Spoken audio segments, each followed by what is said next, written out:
Well, hey everyone, I'm so glad that you're at Cell Group this week. Welcome back to week 2 of the Parable series. We've been learning about the character of God, and we've been walking through this first century Israel look into the stories of Jesus. Last week we looked at the parable of the two foundations, and we're learning that it takes work and it takes a clear focus on Jesus to build a foundational view that can withstand the storms of life. So in that parable, Jesus is offering himself to us as the answer and as our hope. So now we'll be looking at the parable of the great banquet, and that's found in Luke chapter 14 from about verse 15 to verse 24, where Jesus continues a 700-year-long conversation about the Messiah's feast. This is a great parable with deep meaning for our lives, and I can't wait to dive into it with you. So let's get going.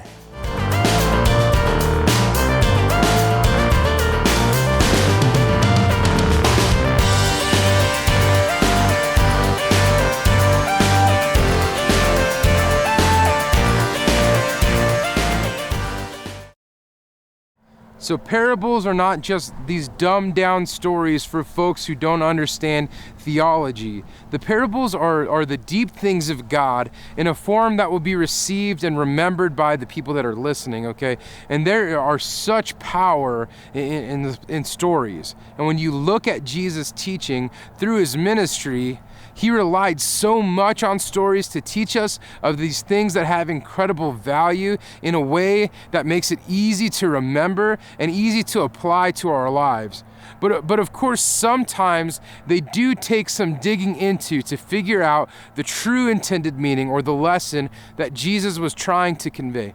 And it's always good to start with the context. So let's set the scene a little bit. Jesus had been invited to have dinner at a Pharisee's house. And before the meal began, we read about this scene where everyone was vying for the seat of honor at the table. And then Jesus addresses the people with this famous saying, "Those who exalt themselves will be humbled, and those who humble themselves will be exalted." But when they still don't get it, he goes on and he delivers this parable of the great banquet. So let's read through the parable together. It says, "Hearing this, a man sitting at the table with Jesus exclaimed, 'What a blessing it will be to attend a banquet in the kingdom of God.' And Jesus replied with this story. A man prepared a great feast and sent out many invitations. And when the banquet was ready, he sent his servant to tell the guests, 'Come, the banquet is ready.' But they began making excuses, and one said, 'I have just bought a field and must inspect it. Please excuse me.' Another said, 'I have just bought 5 pairs of oxen. Please excuse me.' And finally, the last one said, 'I now have a wife, so I can't come.' The servant returned and told his master what they had said, and his master was furious. And he said, 'Go quickly into the streets and to the alleys of the town and invite the poor, the crippled, the blind, and the lame.' After the servant had done this, he reported, 'There is still room for more.' So his master said, 'Go out into the country lanes and behind the hedges and urge anyone you can find to come, so that the house will be full. For none of these I first invited will get even the smallest taste of my banquet.'" Now you might agree that this is a very unfamiliar scenario. No texts are sent, no emails. There seems to be an awful lot of legwork just to get folks to sit down for a meal. Why not just call out for pizza? And why did the master get so angry? People have lives to live, right? And people have plans, and people's plans change, and opportunities come out of nowhere, and things just seem to happen. So cue a screeching record. We gotta look at this through a different lens. Middle Eastern entertaining was and still is a completely different animal from come over for some burgers and beer. It was it was customary for traveling rabbis to be invited into the homes of the faithful of the village, not only for nourishment, but to be tested by the religious leaders. And after all, this guy could be coming into their village with crazy talk, and that would disrupt the balance of life. So Jesus, they invited Jesus to this meal, and he preached, and a guy in the back calls out, the greatest blessing of all to be at the banquet of God, right? To be a part of the banquet of God's kingdom. And this was another test for Jesus. The questioner wanted Jesus to express his views on the coming kingdom of God at the end of human history. And this is the culmination of time. And this was the great banquet with the Messiah, known as the Messianic banquet. And so 700 years earlier, Isaiah had written about this banquet, but several Jewish schools of thought reinterpreted Isaiah's original thought and his original message to exclude Gentiles and affirmed that making the celebratory dinner more like a parade of shame. Here's how it was meant to be read. On the mountain of the Lord, all-powerful, will prepare for all the nations a feast of the finest foods. Choice wines and the best meats will be served. Here the Lord will strip away the burial cloths and cover the nations. The Lord all-powerful will destroy the power of death and wipe away all the tears. No longer will people be insulted anywhere. The Lord has spoken. At the time, people will say, the Lord has saved us. Let's celebrate. We waited and hoped. Now our God is here. That passage from Isaiah chapter 25 is meant to spread hope of the best kind of future to the people of the whole world, but that's definitely not what the questioner wanted to hear. Jesus could have easily taken the easy way out by agreeing with those present that the Messianic banquet was for Jews who followed all the rules, and aren't we the lucky ones to be that good? But he didn't. He chewed up their self-righteousness and set a new standard with his parable. He proceeds by using their culture to demonstrate the unthinkable nature of what they proposed. In Middle Eastern culture, the invitation to the feast is a two-parted affair, okay? So first, the master sends his servant out to issue an invitation. Based on the number of accepted invitations, the host knows how much of what types of food to prepare. And this is really similar to our Western minds. If we were to send out a group message, or we were to make some phone calls, or maybe a Facebook invite, and then those that to our RSVP, that gives us an idea of how much food we're supposed to make, how many seats we need around the table, and that type of thing, okay? And in the Middle East, once the meal is prepared, the host sends the servant to all the guests home saying, everything is ready and come on over. And so this is when the guests are invited to come from the living room to the dining room, like in our day, in our mindset, okay? So imagine your shock if your invited guests were sitting comfortably, hanging out in your living room, and then you announced, okay, come to the table, the food is ready, and the guests started making excuses and then started leaving one by one. So maybe they offer an excuse like, okay, well, sorry, man, I have to mow my lawn, or my cat really needs fed, or I need to pay my electric bill, or wash my hair, or something ridiculous like that. Like, are you kidding me? Are you serious? In Jesus' story, the master hears excuses like that too. The first man says that he just bought a field and he needed to go inspect it. So okay, what? You're saying that any buyer would absolutely inspect their land carefully before they make a purchase. They would be seeing what water was available, what kind of drainage, soil type, or history of crop production, things like that. And so say to the host that he needed to go and inspect the land was deliberately insulting to the host. And the cultural equivalent in our day would be for a man to call his wife, telling her that he'll be late for dinner. And why was he late? So because he just called over the phone and bought a house and needed to go inspect it. And you can imagine any wife would probably kill the husband for doing something like that. And then the second man says this. He says, I've just bought 5 yoke of oxen and I need to try them out.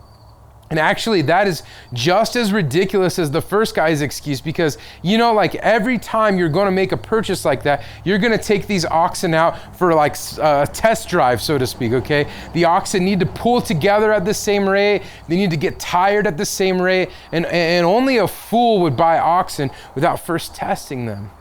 And then we get to the final excuse. It's even more insulting than the others, because the man says he just got married and can't come.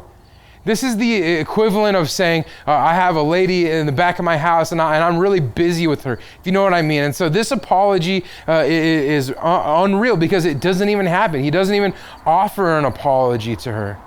And so the fact that the excuses are just really subpar, they're lame, they're ridiculous. It shows that the guests didn't just want to refuse, they didn't just want to politely decline, but rather they wanted to embarrass the master. They wanted to insult him. They were saying that there was no good excuse necessary because the master, he didn't really have a very high priority in their eyes. So then we see in the parable, the master, we expect for him to come home and get angry with these excuses. And so I think because again, remember, these apologies were insults that demonstrated the disrespect to the guests for the host. And you would expect that the answers would be met with resistance, that he would offer verbal punishment, or he would just offer insults back. But because you think about it, and his personal honor is being attacked in public in front of everyone. But remember, this parable is meant to show the character of God. So instead of retaliation, the master turns his anger into truly amazing grace. The master tells his servant to go out into the city and to bring the poor, the maimed, the blind, the lame, the very people excluded in the reinterpretations of Isaiah chapter 25, and the ones that the questioner expects Jesus to exclude in his answer as well. These are the outcasts and the people of the land, the common people who heard Jesus gladly. These folks would be considered unworthy for such a banquet among the guests that Jesus is addressing. In this parable, the master anticipates that the poor will need some kind of an extra push to accept his invitation, because they would have thought someone was kind of pulling their leg, that they were making it up. And you think about it, there was no way that anyone of this kind of poor stature would be able to repay the master with a banquet in return. And that was truly the custom. The rich did not associate with the poor in this time. The rich certainly did not invite the poor over for dinner. So the master in Jesus' parable says, when they are reluctant, grab them by the hand and drag them if you have to. I want you by all means to convince them that the invitation is valid and it's serious and they're genuinely welcome and wanted at my banquet. Those poor and those maimed, those are you and me, the Gentiles, the ones the master says to get into the banquet any way possible. At the time of this parable, the Gentiles hadn't gotten this invitation yet, and so the story ends before it happens. In that way, the parable fits historically into the life and ministry of Jesus. The parable finishes at verse 24. The master in the story switches from speaking to the servant to Jesus speaking to the dinner guests he's sitting with. For Jesus, the messianic banquet has begun, and the great banquet is his banquet. The religious leaders listening to him are welcome, but if they refuse to attend, the banquet's still going to go on with the people of the land and the outcasts of Israel, and will eventually be extended to the Gentiles, to you and to me. So you see that understanding the parables, it's super paramount. It's extremely important that we look through the lens of our Middle Eastern culture. And that's how these parables really come to life. It just helps us gain the context that we need to see exactly what Jesus was trying to get us to understand. And you have to remember that it can't mean something different today than what it meant to Jesus and what it meant to the people that he told the stories to over 2,000 years ago. I really hope that you're enjoying this glimpse into God's character. Even though a glimpse, it can still be extremely life-changing. So now to the questions. We always include questions because we hope it helps us digest this information. So kick it around, disagree, challenge, expand, but ultimately remember and apply what God would have us learn through his teachings. And as usual, I'll read the question and it'll be on the screen, and then you guys pause the video and take some time discussing it with your group. When you're ready, hit play and move on to the next one. Okay, here we go. Question 1.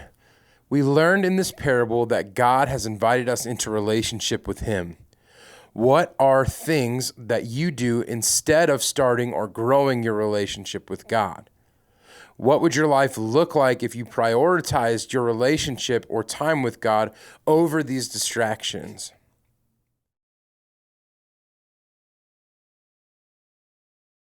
Question 2. It's clear that Jesus is saying that everyone is welcome to his table. When you compare the way that you live your life up to this standard, can you identify ways that your church, cell group, family, or friends are falling short of this standard? Name one thing that you could start doing in the next month or so that would help you come closer to this standard.